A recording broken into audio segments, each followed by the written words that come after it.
here today to do a review of this mournable body by Tsitsi Dangarembga. And this is the third book on the trilogy Nervous Conditions. Nervous Conditions is the first book, which follows Tambu as a child that wants to go to school, and because her parents do not have the means to send her to school, she finds other ways for her to be able to go, and we see all her ambition and all her will, how she interacts with her family, but also with the white people around the town. And this is still the time of colonization. And then in the second book, the Book of Knots, we see her going to school and how, despite all her efforts, he still fails at many of the things that she wants to do in school, and how other people, mostly white but also some other blacks, are able to be better than her, and what that does to her as a person. And then in this third book, we follow her as an adult and her situation of the continuous failing of her life. And she, at some point, she starts working in an ecotourism company, and how that changes the relationship between her and her family and her co-workers, and that ambition that we saw in the first book, how it comes back for her to recover the place that she thinks she should have because of all her efforts, but she didn't get. I think so many people, I think, have been reading this as a standalone, but I think that reading the whole trilogy gives a lot more context to this book, and I definitely think you should read the trilogy to understand this book in its whole context. But overall, I really like this book. I think, I'm not sure if this one is my favorite or the Book of Knots. This might be my favorite, actually. I am not. I haven't decided yet, but yeah, I really liked it. I think that one of the main things that I really liked about this book is the fact that the way that Tambu's story goes is really reflective of how the story of African countries has gone. First trying to be part of the white culture and its benefits, but then when they see that they do not fit in that culture and the continuous failing just for the fact of existing in their culture and in their in their families, that continuous failing affects African countries, and some of them do better than others. She was talking about her cousin and how that she did better than her in school, and she was able to go to Europe to study and form a stronger relationship with Europeans. And despite that, her cousin is still not able to live the life that she wants, but she's better off than Tambu. And that reflects, I think, also in the relationship of Zimbabwe in particular, which is where this book is set, had a very difficult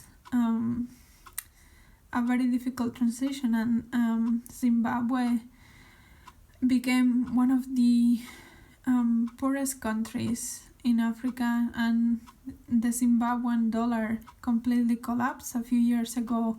Like, you would be a trillionaire, like your salary of a month will be $1 trillion, because that's how devaluated the Zimbabwean dollar was.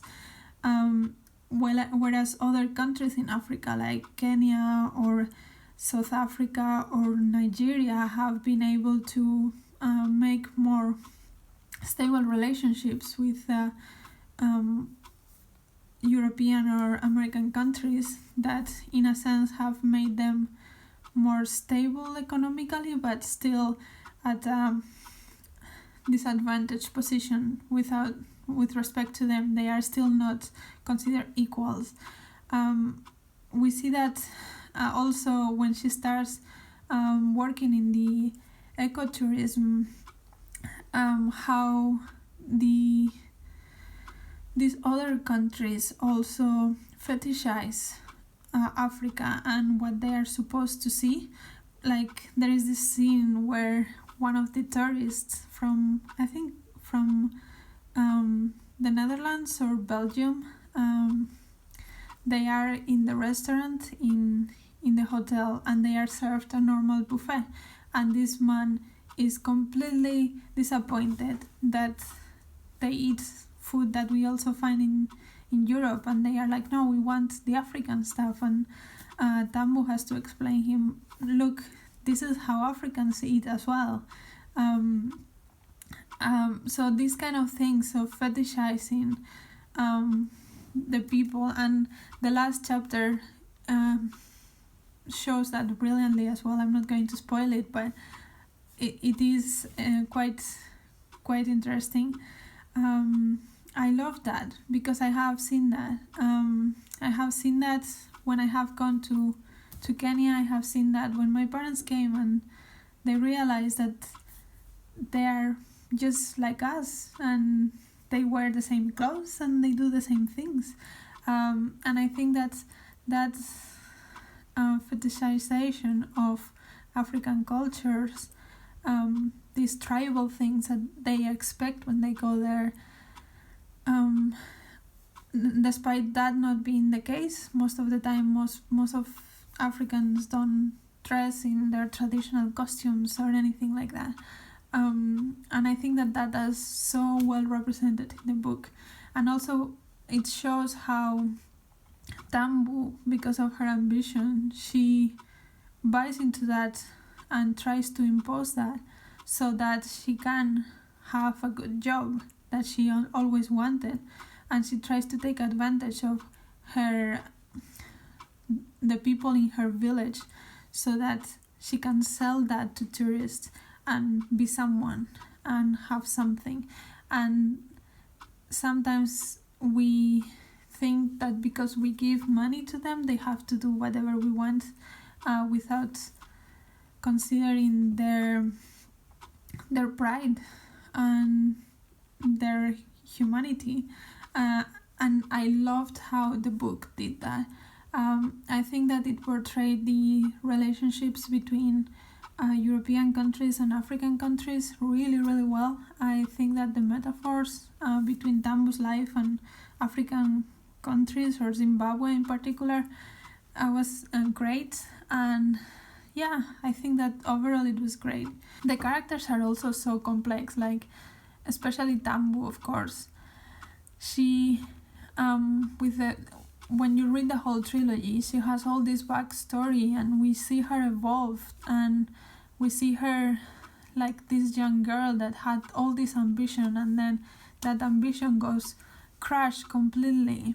And we can understand that even though she does bad things in this book, in this mournable body, even though she does bad things to her community, and we could see her as an anti-hero at some points, we understand why, because her spirit has been crushed so much, and she has been asked to give up her culture so much that at some point she does give part of those things away, just so that she doesn't feel like a failure all the time.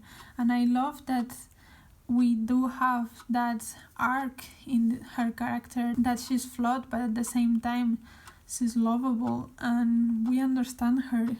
And I think that is something you do not get if you only read the mournable body. So I would say please read the whole trilogy. I have to say this book was in second person, and it was referring to Tambu as you, whereas the other books didn't do this. I know that this bothered quite a lot of people. Personally, it didn't bother me too much. Like in the first couple of chapters, I got used to it.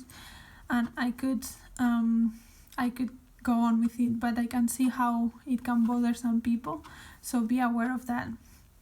Be aware that maybe the particular writing style of this book might not be for you, especially if you have read the other two. This is a bit different, so yeah, consider that. But other than that, I think this book was amazing. I think that all the topics that it touches in a very smart and a very thoughtful way, and I hope it opens the minds of many people that read this book about how we treat African countries, how we treat Africans, and how Africa is so rich, all these African countries, different cultures, but doesn't mean that they are stuck with that they are also modern people, that Africa is a modern continent and they have many of the things we have, and we should not just look down on them because we think we are better, but it's the systemic things, and I think that is really well portrayed in this trilogy, and I hope that if you're planning to read this book, you pick up the whole trilogy because it's worth it. And I secretly want this to win the Booker, just so that some publisher takes a whole trilogy, and especially the Book of Not is in print again, and they have pretty covers and everything, so a lot more people read this. So those are my thoughts on this mournable body. If you liked this review, let me know in the comments if you are planning to read this book or the whole trilogy, or you have read it, what your thoughts are. And yeah, until next time, bye.